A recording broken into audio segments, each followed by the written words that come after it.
طبعا لو كنت قلت لك ان في يوم من الايام منتخب مصر هيفوز على منتخب بلجيكا المصنف الثاني على العالم دلوقتي كنت هتقول ده بيخرف. لكن اللي حصل ان احنا ما تاهلناش لكاس العالم وقدرنا ان احنا نفوز على منتخب بلجيكا، منتخب من ضمن المنتخبات المرشحه للفوز بكاس العالم.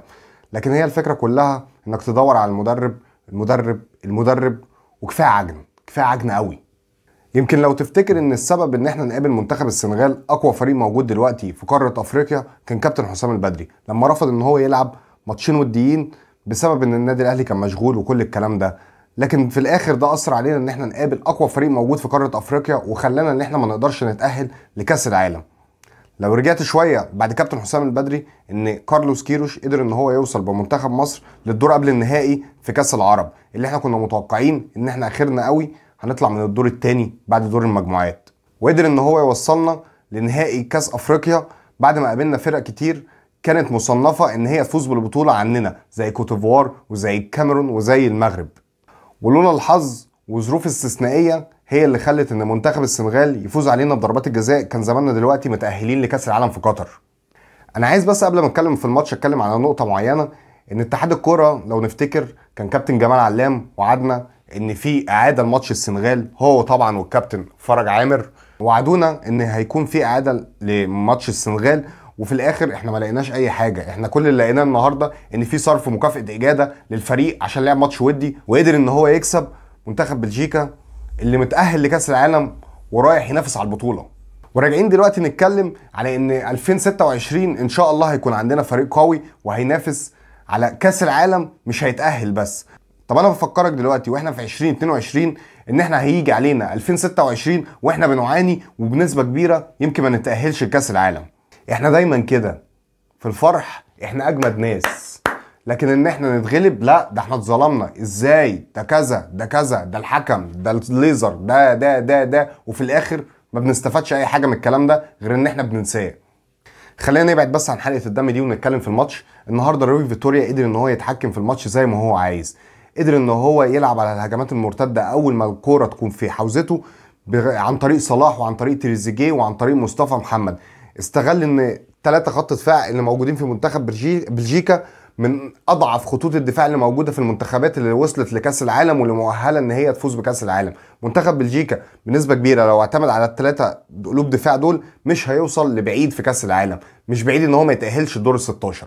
لو جيت كده تبص على الشوط الاولاني بعد الجون الجميل اللي جابه مصطفى محمد وازاي ان هو قدر ان يلبس كوبري في لقطه مهاريه لدي بروين بعد ما كنا احنا متعودين ان دي بروين هو اللي نشوف منه الحاجات دي ويحط كوره ممتازه لكورتوا. لو جيت شفت التحليل او الملخص بتاع الماتش هتلاقي ان كل هجماتنا كانت هجمات خطيره على مرمى كورتوا. منتخب بلجيكا مستحوذ على الكوره بس مش قادر ان هو يقدم اي حاجه او ينفذ اي هجمه خطيره فعلا على مرمى الشناوي باستثناء كره معينه كان الشناوي طلع فيها غلط وكراسكو خدها على الطاير بس الشناوي لحق نفسه وصدها، لكن باستثناء ده مفيش اي هجمات خطيره فعلا على منتخب مصر. اكرم توفيق سادت كل حاجه عن كراسكو. ايدن هازارد بعيد جدا عن مستواه وبنسبه كبيره مش هيعتمد عليه في كاس العالم. كيفن دي بروين النهارده قدر ان طارق حامد ومحمد النني ان هم يحجموا من خطورته على قد ما قدروا وما قدرش ان هو ينفذ اي هجمات خطيره او اي حاجات من اللي كنا بنشوفها مع مانشستر سيتي. طبعا في العادي لما بقول لك الكلام ده انت هتقول اللي هو بيهزر بس ده فعلا اللي حصل. يمكن من اقوى المستفيدين بنتيجه ماتش النهارده هو منتخب المغرب. منتخب المغرب بعد ما شاف منتخب بلجيكا ان منتخب مصر قدر ان هو يفوز عليه بقى عنده فرصه كبيره وبقى عنده ثقه ان هو ممكن يتاهل لدور ال16. المجموعه كلها موجود فيها بلجيكا وموجود فيها كندا وكرواتيا، لكن منتخب المغرب انا من وجهه نظري ان ده اقوى منتخب عربي وافريقي موجود دلوقتي. وليد الرجراجي قدر ان هو يلم شمل اللعيبه، يرجع حمد الله ويرجع حكيم زياش للفريق. الفريق بيمتلك عناصر قويه جدا على مستوى اوروبا مش على مستوى العرب ولا افريقيا خالص، ويقدر ان هو يوصل للدور ال16 لو خدوا الثقه وقدروا ان هم يفوزوا على منتخب بلجيكا في الماتش بتاعهم. بالنسبه لمنتخب بلجيكا انا مش شايف ان الفريق ده برغم المواهب وبرغم النجوم اللي موجوده فيه ان هو يوصل لبعيد في كاس العالم. انا ما شفتش النهارده ايدن هازارد قدم اي دعم او اي حاجه خالص في الماتش. لوكاكو لسه بعيد، لوكاكو اصلا مصاب معظم الوقت مع انتر ميلان، اخر ماتشات هو مصاب والنهارده كان على الدكه وما نزلش. دي بروين بعيد جدا عن مستواه. يمكن التجميعه بتاعت الفريق الفريق النهارده كان بيلعب وهو خايف على رجليه، كل لعيب خايف ان هو يتصاب احسن يبعد عن كاس العالم، بس انا ما شفتش منتخب بلجيكا زي ما شفته قبل كده. مش ده المصنف الثاني على العالم نهائي. انا لما اتفرجت على منتخب البرازيل وهو بيلعب منتخب تونس في ماتش ودي، منتخب البرازيل كله نجوم وكلهم خايفين على رجلهم، مش عشان خاطر كاس العالم، عشان خاطر ان هم يلعبوا في انديتهم، لكن كان في اداء، كان في روح، كان في تكتيك من المدرب، كان في خطط، كان في حاجات ظاهره. المنتخب البرازيلي قدر ان هو يفوز على منتخب تونس 5 باقل مجهود ممكن، لكن كان في لعب، كان في لعيبه عايزه تبذل جهد وكانت عايزه ان هي تفوز، بغض النظر عن ده ماتش ودي، لكن اللعيبه كانت مصممه. النهارده انا ما شفتش ان لعيبه بلجيكا مصممه ان هي تفوز غير في اخر 5 دقائق، وكان في روح، وازاي لعيبه منتخب مصر بتضيع وقت. طب انت كنت فين من بدري؟ انت كنت فين؟ نيجي عند منتخبنا وروي فيتوريا. روي فيتوريا النهارده عارف ان هو مش هيقدر يجاري منتخب بلجيكا، فكل اللي هو عمله ان هو ساب لهم الكوره، لكن انا لما الكوره هتكون معايا انا هعمل هجمات خطيره، ومين اللي هيصنع؟ هيكون محمد صلاح. انا مش هدي الكوره لمحمد صلاح يجيب جون، محمد صلاح هو هيكون صانع اللعب للفريق. شفناها في اكتر من مره مع تريزيجيه، شفناها في اكتر من مره مع مصطفى محمد. تريزيجيه راح بكوره والثانيه في الشوط الاول ما جاتش، الثالثه في الشوط الثاني جت جون. لازم برضك احيي طارق حامد واكرم توفيق، النهارده كانوا عاملين جبهه يمين مقفوله بالضبه والمفتاح على كراسكو وعلى ايدن هازارد. لا، الناس دي كانت هتفرق معانا جدا في كاس الامم. اكرم توفيق لولا اصابته كان هيفرق معانا جدا في ماتش التاهل مع السنغال، كان هيفرق معانا جدا في ماتش النهائي في كاس افريقيا. محمد الشناوي بسم الله ما شاء الله ثابت على مستواه. ثنائيه علي جبر واحمد حجازي فكرتنا بكاس العالم 2018، لكن للاسف احنا مش موجودين في 2022. اكتر حاجه زعلتني النهارده وانا شايف الجمهور في الكويت كله بيشجع منتخب مصر، وتخيلت ان منتخب مصر موجود في قطر وكل الجمهور في قطر سواء قطريين او مصريين بيشجعوا منتخب مصر.